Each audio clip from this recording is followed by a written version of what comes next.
Enemy series তো অনেক আছে, আর এছাড়া অ্যানিমি মুভিও অনেক আছে, বাট আমি আজ পর্যন্ত কোনো দিনই অ্যানিমি মুভি বা অ্যানিমি সিরিজ আমি দেখিনি। আর আমি জানি পুরো ওয়ার্ল্ড ওয়াইড ইভেন কলকাতাতেও প্রচুর অ্যানিমি ফ্যান আছে, তো এরকম অ্যানিমি সিরিজ অনেক ভালো ভালো সিরিজ আছে, বাট আমি আজ পর্যন্ত কোনো অ্যানিমি সিরিজই আমি দেখিনি।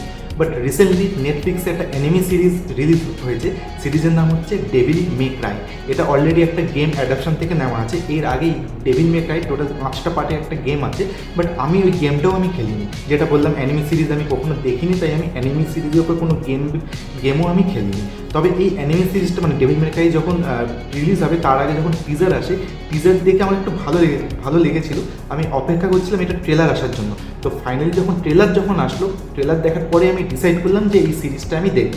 তো আমি সিরিজটা যখন দেখা শুরু করি তখন একটা ক্যারেক্টার আসে, মানে সেই সিরিজের যে মেন হিরো, তার ব্যাপারে এর আগে অনেক শুনে এসেছিলাম, মানে অ্যাটলিস্ট তার নাম শুনে এসেছিলাম। আর আমি জানি তোমরাও হয়তো তার নাম শুনেছো বা তোমরা তাকে ভালো মতো তাকে চেনো। তার নাম হচ্ছে ডান্টে। এই ডান্টে হচ্ছে এই সিরিজের মেন লিড হিরো। তো এই সিরিজটা দেখার পরে আমার মানে অ্যাকচুয়ালি অ্যানিমে সিরিজ বা মানে অ্যানিমে সিরিজ বা অ্যানিমে মুভি কেমন হতে পারে সেই ব্যাপারে আমার মানে পুরো আইডিয়া আমার হয়ে গেলো যে মানে এত সুন্দরভাবে লিখেছে। আর তাছাড়া আগে বলে দিই, এই যে মানে এই ডেভিল মে ক্রাই যে এটা নেটফ্লিক্সে যে সিরিজটা এসছে, এই সিরিজটা যে লিখেছে সে কিন্তু একজন কলকাতার বাসিন্দা, আর তার নাম হচ্ছে আদি শঙ্কর। তো এই আদি শঙ্করের আমি এর ব্যাপারে যখন গুগলে আমি উইকিপিডিয়া যখন দেখা স্টার্ট করি, তখন দেখলাম এ তো মানে ইন্ডিয়ান কোনো কিছু বানায়নি। তার আগে অনেক ভালো ভালো অনেক সিরিজ বানিয়েছে, আমি জানি না ভালো কি খারাপ, বাট এই সিরিজটা দেখার পরে মানে আমার অ্যাকচুয়ালি এক্সপেকটেশন এরকম ছিল না যে আমি যেখানে আমি কোনোদিনই অ্যানিমি সিরিজ আমি দেখিনি, বাট এই সিরিজটা দেখার পরে আমি এরপরে যত ভালো ভালো অ্যানিমি সিরিজ আছে, তো আমি পুরো প্ল্যান করেছি একটা সিরিজ আমি দেখবো। আর এই ডেভিল মে ক্রাই মানে তোমরা মানে আমি জানি না তোমাদের মধ্যে কজন দেখেছো, আর কেউ যদি না দেখে থাকো তাহলে এই ভিডিওটা দেখার পরে আমি ডেফিনেটলি শিওর যে তোমরা এই অ্যানিমে সিরিজটা তোমরা দেখবে। টোটাল 8টা এপিসোডের সিরিজটা, আর এক একটা এপিসোড এই 25 থেকে 30 মিনিটের মধ্যে। আর প্রত্যেকটা এপিসোডের যেই ক্যারেক্টারগুলো আছে, যেমন যে মানে মেন ভিলেনে যে আছে তার নাম হচ্ছে র্যাবিট, আর এই ডান্টের যে ভাই আছে তার নাম হচ্ছে ভার্জিল। প্রত্যেকটা ক্যারেক্টার, আর এছাড়া যে লেডি ক্যারেক্টার আছে, প্রত্যেকটা ক্যারেক্টারকে এখানে তাকে মানে ভালোভাবে সেখানে ফোকাস করেছে। ইভেন টোটাল যেটা 8টা এপিসোড বললাম, কিন্তু 7 নম্বর এপিসোড হচ্ছে আমার বেস্ট এপিসোডটা লেগেছে।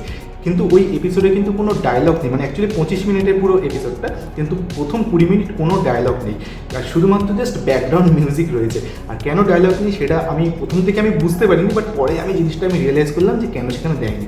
কারণ এই 7 নম্বর এপিসোডেই প্রত্যেকটা যে ক্যারেক্টার আছে, মানে ইভেন ডান্টের যে ভাই ভার্জিল, এছাড়া যে লেডি ক্যারেক্টার, আর সাথে যে ভিলেন যে র্যাবিট, তাদের ব্যাকগ্রাউন্ড স্টোরি এখানে দেখিয়েছে। আর এত সুন্দর করে ব্যাকগ্রাউন্ড স্টোরিটা দেখিয়েছে, মানে কখনো আমার মনে হয়নি যে জিনিসটা একটু বেশি হয়ে যাচ্ছে বা কোনো জায়গায় একটু মানে একটু আচ্ছাড়া হয়ে যাচ্ছে, সেরকম কিচ্ছু নয়। পুরো ফুলফিল 100% সিরিজটা মানে পুরো ব্যাকগ্রাউন্ড স্টোরিটা তাদের দেখিয়েছে।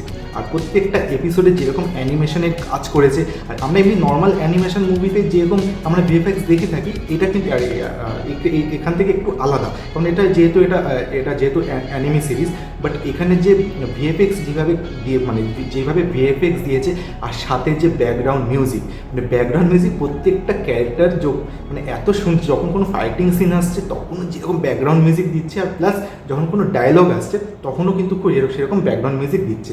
কিন্তু এই সিরিজে একটা জিনিস আমার আরও বেশি ভালো লেগেছে, আমি জানি না বাকি অ্যানিমে সিরিজে আছে কিনা, খুব ভায়োলেন্স আর ব্রুটালিটি ব্যাপারটা রয়েছে, যেটা সত্যিই দেখতে খুবই ভালো লেগেছে। তো এটার অ্যাকচুয়ালি মানে প্রথম সিজন গেল, লাস্টে যেখানে শেষ করেছে সেখানে বোঝা গেছে যে সেকেন্ড সিজন মানে অলরেডি সেটা হবে। আর সেকেন্ড সিজনের জন্য আমি এক্সাইটেড হয়ে আছি। আর তাছাড়া মানে কবে আসবে সেটার এখনও কোনো নিউজ সেটা কিছু আসেনি, তবে যখনই আসুক না কেন অবভিয়াসলি তখন তো দেখবই। কিন্তু তার আগে এই সিরিজটা দেখার পরে আমি প্ল্যান করেছি এটার উপর যে অলরেডি গেম আছে, যেটা ডেভিল মে ক্রাই এর আগে টোটাল 5টা পার্টে যেটা গেম আছে, সেই গেমটাও আমি খেলবো। আর সাথে আরও যে ওয়েব সিরিজ মানে আরও যে অ্যানিমে সিরিজ আছে সেগুলো আমি দেখার প্ল্যান করেছি, কারণ এই যে ওয়েব সিরিজটাই মানে ডেভিল মে ক্রাই যেটা অ্যানিমে সিরিজ, আমার চোখ খুলে দিয়েছে যে মানে এক একটা অ্যানিমে সিরিজ কেমন হতে পারে। তো আমি তোমাদেরকে স্ট্রংলি রিকমেন্ড করলাম যে তোমরা আর কিছু দেখো বা না দেখো, বাট এই সিরিজটা তোমরা ডেফিনেটলি তোমরা দেখো, যেটা নেটফ্লিক্সে অ্যাভেলেবেল আছে।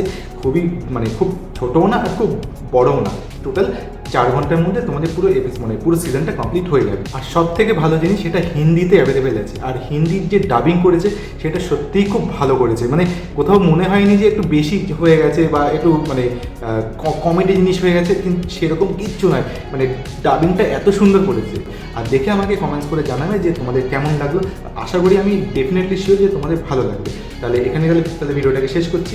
তো নেক্সট ভিডিওর জন্য অপেক্ষা করো। তো thank you so much for watching.